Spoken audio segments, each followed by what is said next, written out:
বিবি রাসেল বাংলাদেশের অন্যতম আন্তর্জাতিক ফ্যাশন মডেল, সমাজকর্মী এবং আন্তর্জাতিক মডেল হিসেবে স্বীকৃতপ্রাপ্ত।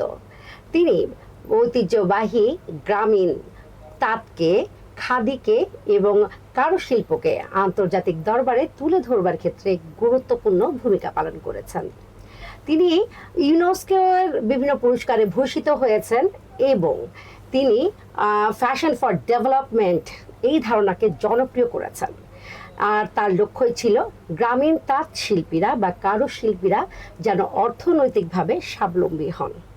ঠিক তেমনি আজকে আমাদের যিনি অতিথি রুবি আক্তার আপু, তিনিও একজন প্রশিক্ষক এবং একাধারে উনি উদ্যোক্তা।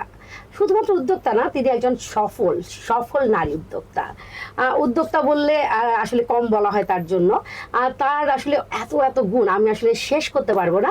সেই কারণে আপনারা পুরো অনুষ্ঠান জুড়ে থাকবেন এবং তার জানা অজানা, তার প্রাপ্তি অপ্রাপ্তি সব বিষয়গুলো আজকে আমরা তুলে ধরবো। সুধী দর্শক, দৈনিক কালের সমাজ এবং 21শে সংবাদের রোজকারের আয়োজন নারী উদ্যোক্তা সফলতার গল্প অনুষ্ঠানে আপনাদের সবাইকে আমন্ত্রণ জানাচ্ছি। আমি রোমানা শিকদার এবং আমার সঙ্গে আছেন সেই মহিয়সী নারী রুবি আক্তার আপু। আপু আসসালামু আলাইকুম। ওয়ালাইকুম আসসালাম।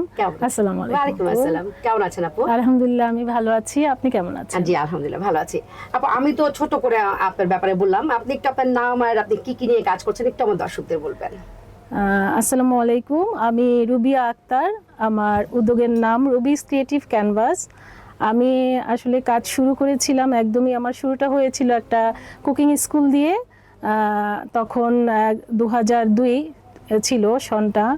আমি শুরু করেছিলাম 12 জন মেয়ে নারীদেরকে নিয়ে। তখন আসলে নারী বলবো এই কারণে তারা স্টুডেন্টও ছিলেন, আবার মহিলাও ছিলেন, ওনারা সংসারীও ছিলেন। তো ওনাদেরকে দিয়ে আমার আসলে যাত্রা শুরু হয়েছিল। 12 জন ছাত্রী পেয়েছিলাম। ওদের থেকে আস্তে আস্তে আমার প্রতিষ্ঠানটা ডেভেলপ হয়েছিল 30 থেকে 35 জন।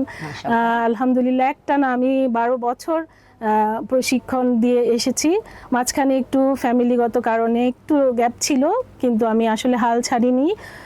কারণ আমার আসলে এই বিজনেসে আসার প্রথম একটা কাহিনী একটু বলতে চাচ্ছি। এটা সকল উদ্যোক্তার জন্য হয়তো শিক্ষণীয় হতে পারে। আমার হাজব্যান্ড, আমার একটু ছোট সময়ই বিয়ে হয়ে যায়, ইন্টারের পরেই। আমার হাজব্যান্ড একদিন গল্প ছলে আমাকে বলছিলেন যে আসলে আমি চাই না তুমি চাকরি করো। তো এই কথাটা আমার কানে খুব লেগেছিল সেদিন। তখন আমি চিন্তা করলাম আসলে আমি যেই ফ্যামিলিতে এসছি ওনারা একটু জয়েন্ট ফ্যামিলি ছিলেন আর একটু কনজারভেটিভ ছিলেন। আমি চিন্তা করছি যে আসলে এখানে যুদ্ধ করে হবে না, আমাকে কিছু একটা করার জন্য অন্য লাইন বের করতে হবে। তখন আমি সিদ্ধান্ত নিলাম, যেহেতু আমি আসলে ছোটবেলা থেকেই কুকিং বেকিং এগুলো আমার খুব ভালো লাগতো, আমি তখন সেটার দিকে একটু নজর দিলাম। আমি তখন থেকেই লেখাপড়ার পাশাপাশি আমি অনার্স ফার্স্ট ইয়ারে ভর্তি হওয়ার পাশাপাশি আমি এই প্রশিক্ষণ নেওয়া শুরু করলাম। মহিলা অধিদপ্তর থেকে আমি ব্লগ, বাটিক, টাইডাই, কম্পিউটারের প্রশিক্ষণ নিলাম। এরপর আমি আমাদের সিদ্দিকা আপার কাছ থেকে আমি প্রশিক্ষণ নেওয়ার সৌভাগ্য হয়েছিল। এরপর রীতা মুজিবের কাছে আমি প্রশিক্ষণ নিয়েছি। গৃহসুখনের কি যেন আপার কাছ থেকে আমি প্রশিক্ষণ নিয়েছি প্রায় একটানা 3 বছর। তারপর আমি প্রশিক্ষণের পাশাপাশি আমার আসলে একটু ভাগ্য ভালো আমি বলবো, আমি প্রশিক্ষণ নেওয়া অবস্থাতেই কিন্তু আমার স্কুল চালু হয়ে গেছিল। এটা আমার জন্য আসলে অনেক বড় আমি মনে করি পাওয়া ছিল। অনেক বাচ্চারাই আমাকে অনেক দূর দূরান্ত, আসলে তখন তো টেলিফোন মোবাইল টোবাইল ছিল না, যোগাযোগের একটা কিন্তু টেলিফোনই ছিল। আর সেই রকম করে একদম ফোকাস করে আপনার অ্যাডভার্টাইজিং করা এই জিনিসটাও কিন্তু আমি পাইনি।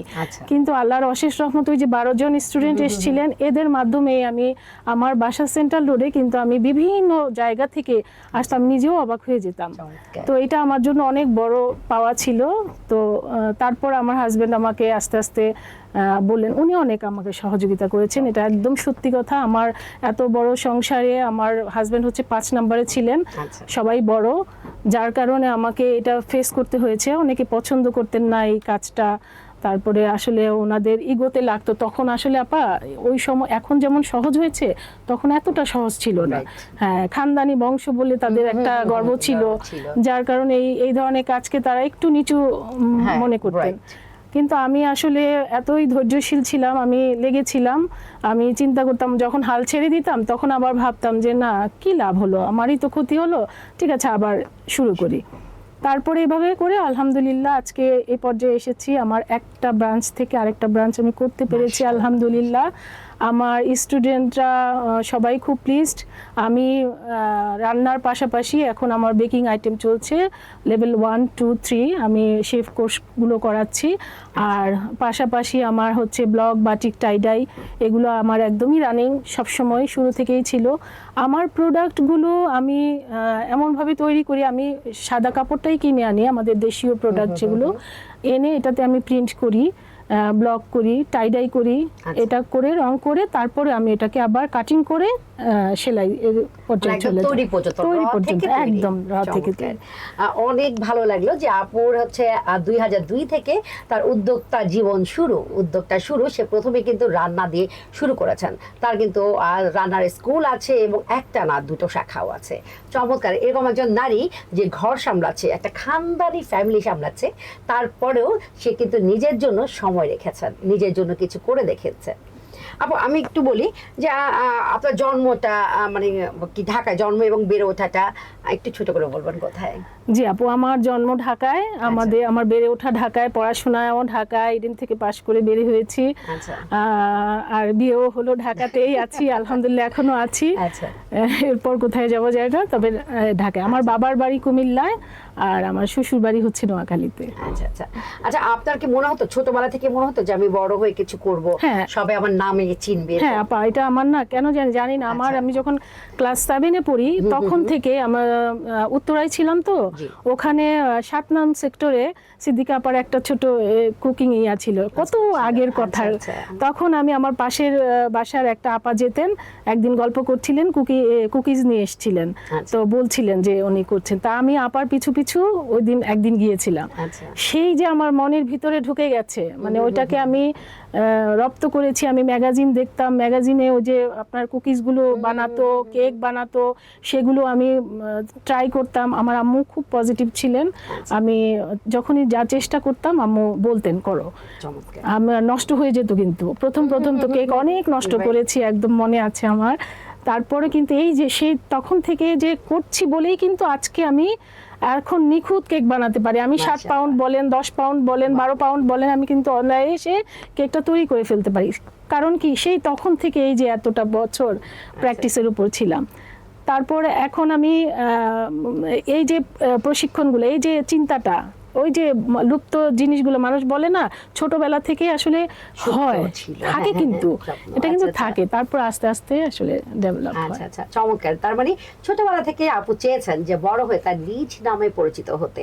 সো আপনারা যারা এখনো ভাবছেন যে আমি এখনো শুরু করিনি, মানুষ আমাকে কেমন করে চিনবে, আপুরা শুরু করুন, তাহলেই তো চিনবে। আপু একটু জানতে চাই যে আমরা তো জানলাম যে ছোটবেলা থেকে আপনি মানে খাবারের প্রতি, মানে রান্নার প্রতি খুব ঝোঁক ছিল, এই কারণে রান্নাতে এসেছিলেন। তো আপনি হচ্ছে এই যে মাঝখানে যে ট্রেনিংটা, মানে এটা কেন মনে হলো যে আমি কাউকে ট্রেনিং দিই, মানে কেন এটা হয় না যে আমি শিখেছি আমার মতো আমি করি, কিন্তু আপনার মাথায় কেন এলো যে আমি অন্যদেরকেও শেখাতে চাই, এটা কেন হলো?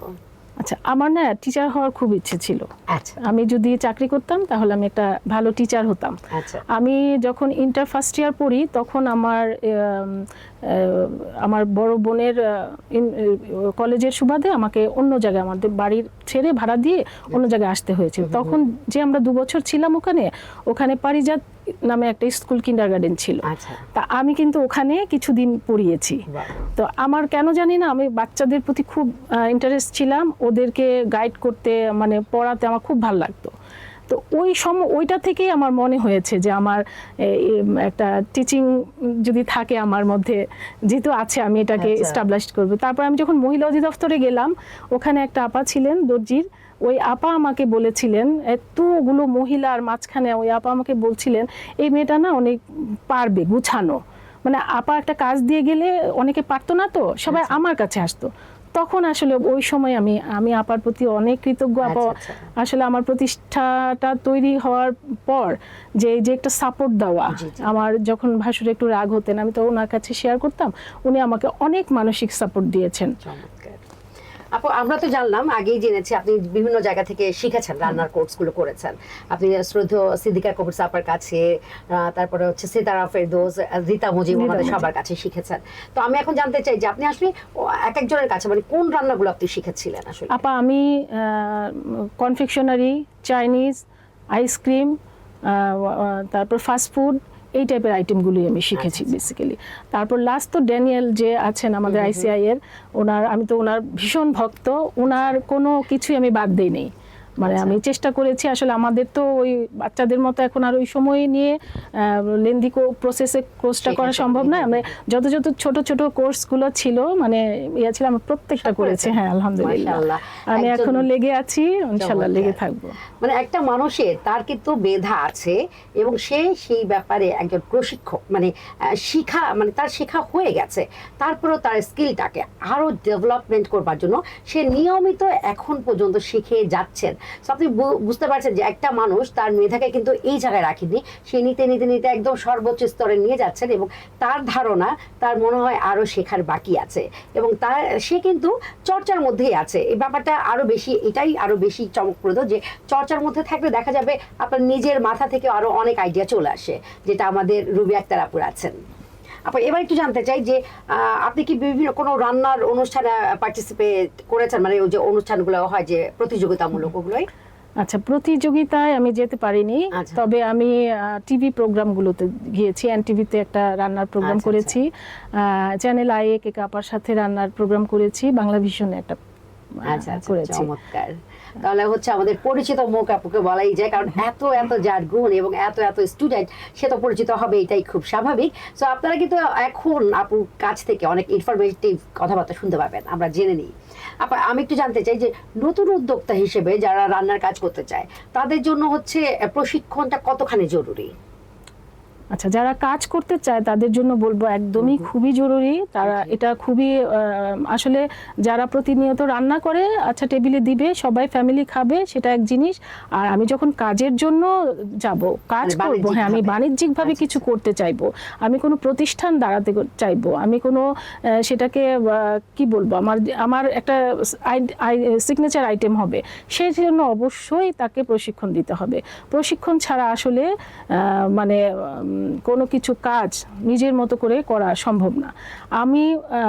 আমার যেহেতু আরেকটা বুটিক্স আছে, সেই ক্ষেত্রে আমি বলবো আমি কিন্তু শুরু থেকে যখন আমি কাজ করেছি তখন থেকে এখনো পর্যন্ত আমি কিন্তু কাজ করে যাচ্ছি এবং শিখে যাচ্ছি, নিজেই কিন্তু শিখছি। আমার সাথে বিবি আপার একদিন দুবার দেখা হয়েছিল, আমার এত বড় সৌভাগ্য হয়েছিল আপার সান্নিধ্যে যাওয়ার। আমি যেহেতু আপা আমার আমি নিজের মুখে বলতে চাই না, তাও আজকে একটু সুযোগ পেয়েছি বলি, আমি যেই মানে টাই ডাই শিবুরির ডিজাইনগুলো করি সেটা আর কোথাও পাওয়া যাবে না, একদমই কোথাও পাওয়া যাবে না।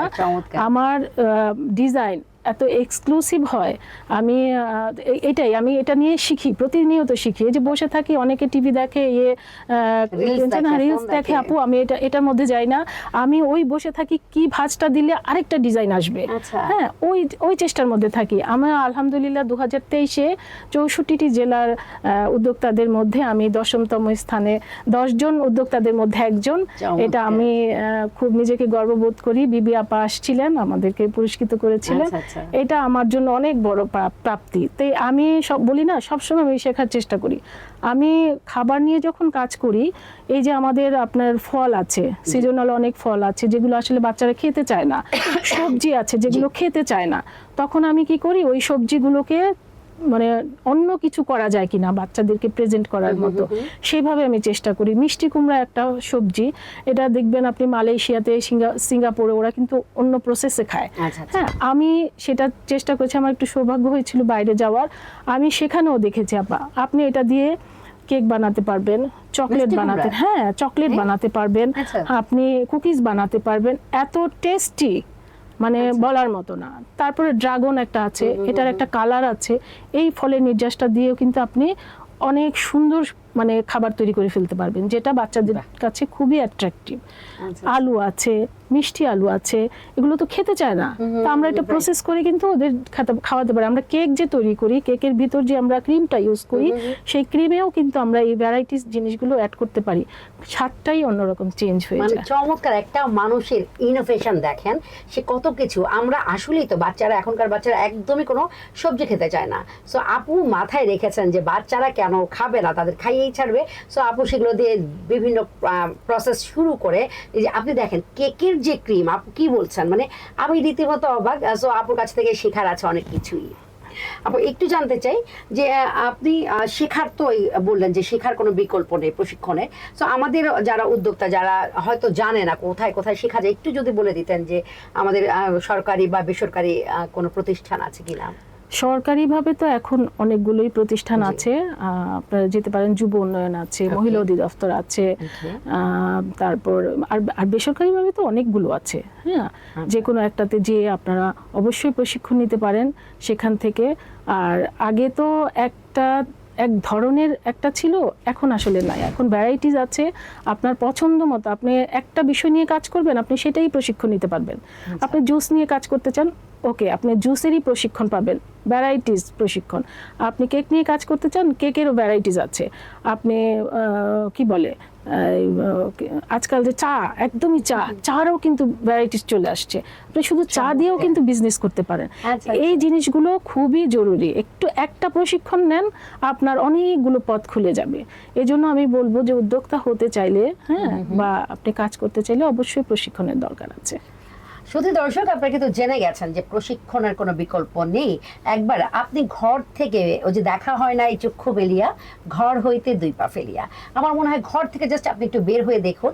আপনার যদি লক্ষ্য স্থির থাকে, আপনি যদি ভাবেন আপনি উদ্যোক্তা হবেন, আপনার নিজের একটা উদ্যোগ চাই, তাহলে আপনাকে আগে মনস্থির করতে হবে, ঠান্ডা মাথায় ভেবে চিন্তে বের করতে হবে আপনি কোনটা করতে চান, আপনি কোনটায় পারদর্শী।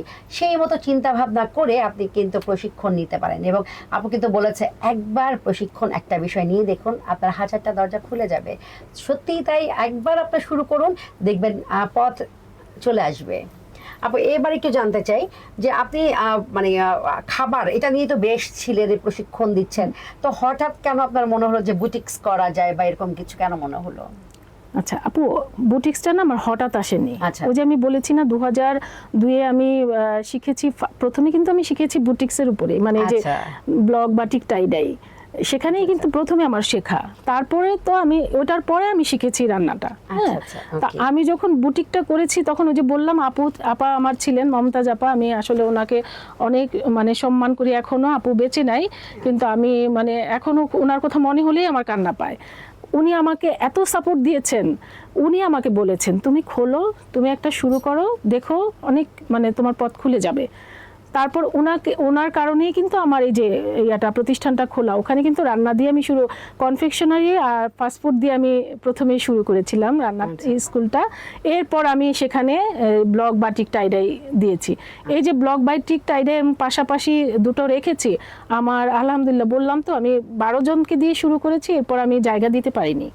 হ্যাঁ, এরপর আমি জায়গা দিতে পারিনি। ওই তখন থেকেই আমার এটা শুরু হয়েছে। আর রং নিয়ে আমি ছোটবেলা থেকেই খেলতে খুব পছন্দ করতাম। আমি গাছ লাগাতাম, বিভিন্ন গাছ থাকতো আমার বাসার আঙিনায়। আমার বাবার বাড়ির সামনে একটু কাঁচা জায়গা ছিল, ওখানে আমি ফুলের গাছ লাগাতাম, এটা আমার একটা নেশা ছিল। তো ওই ফুলের যে রংগুলো, ওগুলো দিয়ে আমি বিভিন্ন যে পেপারের উপর ছাপ দিতাম। এটা একটা কি খেলা আমি জানি না, কিন্তু আমার খুব ভালো লাগতো। সেই তখন থেকেই আসলে আমার এই যে যাত্রা শুরু। এই জন্য আমি যখন টাইডাই শুরু করেছি তখন দেখলাম যে বাদলাম একরকম, ডিজাইন বের হয়ে গেল আরেক রকম। আমি রং চাইলাম নীল, চলে আসলো ময়ূরকণ্ঠী। এই যে জিনিসগুলো, এগুলো আমার খুব এক্সাইটেড মনে হতো।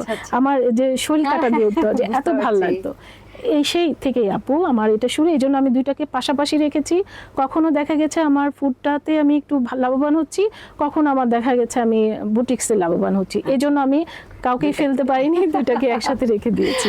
আসলে উদ্যোগগুলো আসলে এক একজনের সন্তানের মতন, তো কোনো সন্তান কি আসলে ফেলা যায় না, মানে কোনটা ছেড়ে কোনটা, কারণ দুটাতেই আপুর অনেক বেশি আপু প্যাশনেট দুটার বিষয়ে। সো আর যেহেতু বাণিজ্যিকভাবে আপু কাজ করছেন, দুটাতেই আপু সফল, সো কোনোটাকেই ছাড়তে পারছেন না।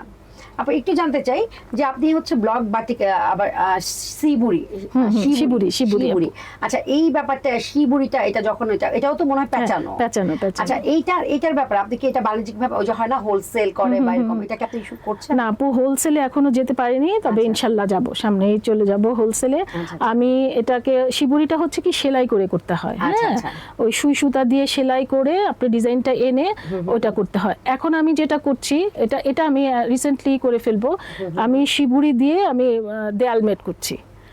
এটা আমি খুব মানে খুবই আধুনিক হবে এবং কালার কম্বিনেশন এত ভালো এসছে, মানে খুব আমি মানে স্যাটিসফাইড এটা দিয়ে কিছু একটা হবে।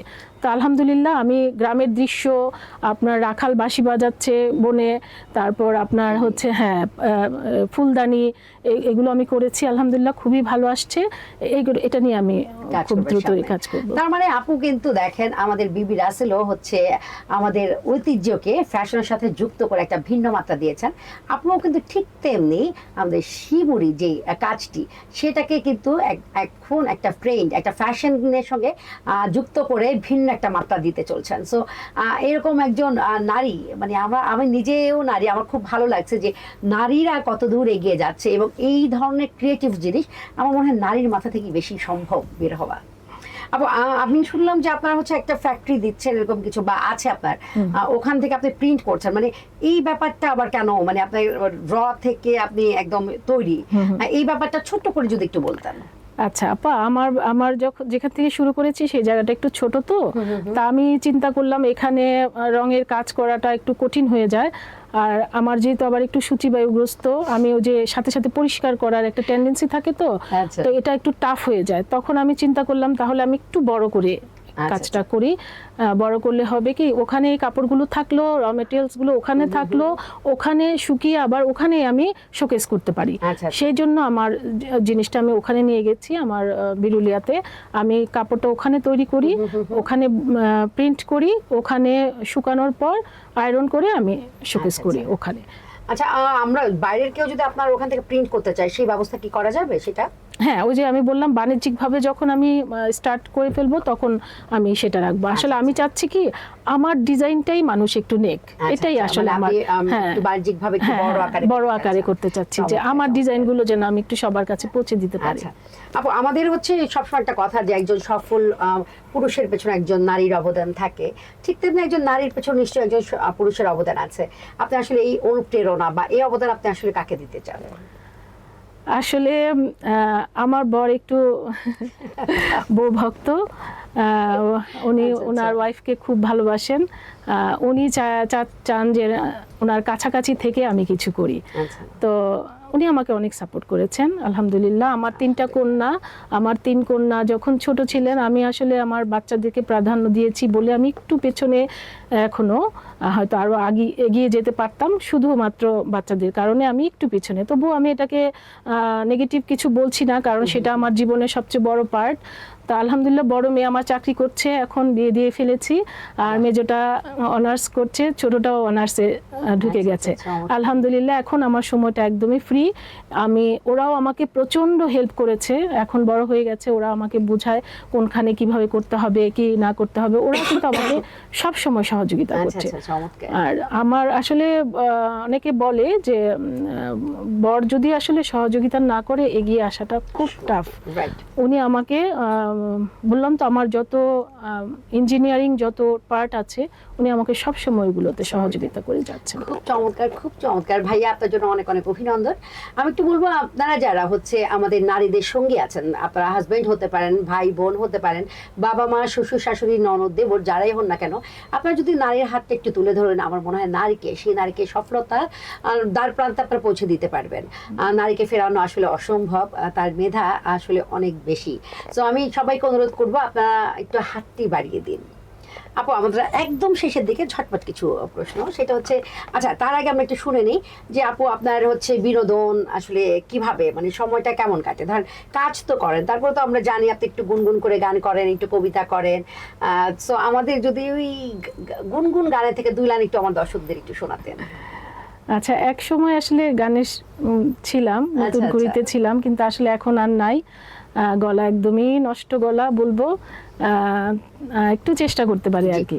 ওইটাই।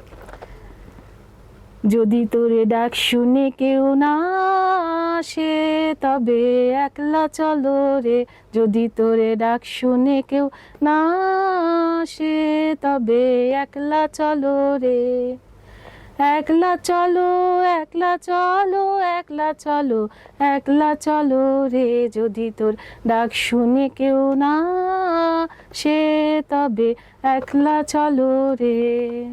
চমৎকার চমৎকার। আপু যে আগে গান শিখতো, আপুর কণ্ঠ শোনা মানে কণ্ঠ শুনে আমরা বুঝতে পেরেছি। আপু শেষের দিকে কোশ্চেন, আপনি আসলে কতজনকে মানে কর্মসংস্থানের সুযোগ দিয়েছেন? বর্তমানে আমার প্রতিষ্ঠানে 12 জন মেয়ে আছে, 3টা ছেলে আছে। আচ্ছা আচ্ছা।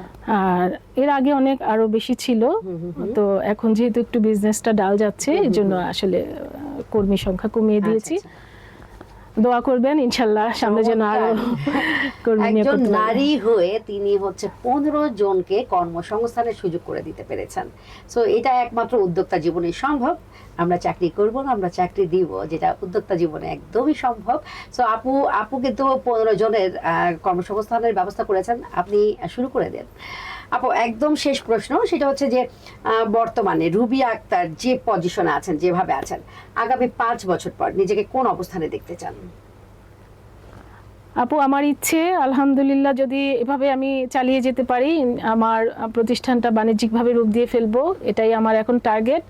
আমার প্রোডাকশন যা আমি রেডি করছি এগুলো যেন দেশ থেকে দেশের বিদেশে আমি দিতে পারি, এটাই আমার এখন মেইন টার্গেট। চমৎকার চমৎকার। একজন মানুষ খুব চমৎকার একটা চাওয়া, 5 বছর পর নিজেকে কোন অবস্থানে দেখতে চান। তার পণ্যকে তিনি দেশের গণ্ডি ছাড়িয়ে বিদেশে পাঠাতে চান, আমাদের দেশকে রিপ্রেজেন্ট করতে চান এবং বৈদেশিক মুদ্রা অর্জনে একদম দারুণ একটা ভূমিকা রাখতে চান। সো এই ধরনের মানুষের জন্য অনেক অনেক অনেক শুভকামনা। এবং আমাদের এই আপুরাই উদ্যোক্তা আপুরাই কিন্তু আরো মানুষের কর্মসংস্থানের সুযোগ করে দিচ্ছেন। সো এই ব্যাপারটাও অনেক অনেক বেশি চমকপ্রদ, যেটা একমাত্র উদ্যোক্তা জীবনে সম্ভব। সো আপনার উদ্যোক্তা জীবন শুরু করে দিন এখনই।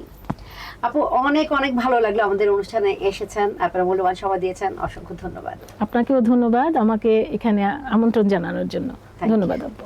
সুধীর দর্শক, আপনাদের এই অনুষ্ঠানটি, এই পর্বটি, রুবিয়া আক্তার আপুর এই পর্বটি আপনাদের কেমন লাগলো? আপনারা আপনাদের মূল্যবান মতামত দিতে একদমই ভুল করবেন না। এবং হচ্ছে আপনারা যারা এই অনুষ্ঠানে আসতে চান অবশ্যই আমাদেরকে ইনবক্স করে দিবেন। সো আমাদের দৈনিক কালের সমাজ এবং 21 সংবাদের রোজকারের আয়োজন নারী উদ্যোক্তা সফলতার গল্প অনুষ্ঠানে আপনাদের সবাইকে অভিনন্দন জানাচ্ছি। আর আপনারা যে যেখান থেকে দেখছেন সবার জন্য অনেক অনেক শুভকামনা। সবাই সুস্থ থাকুন, ভালো থাকুন, আমাদের সঙ্গেই থাকুন। আল্লাহ হাফিজ, আসসালামু আলাইকুম, শুভ বিকেল।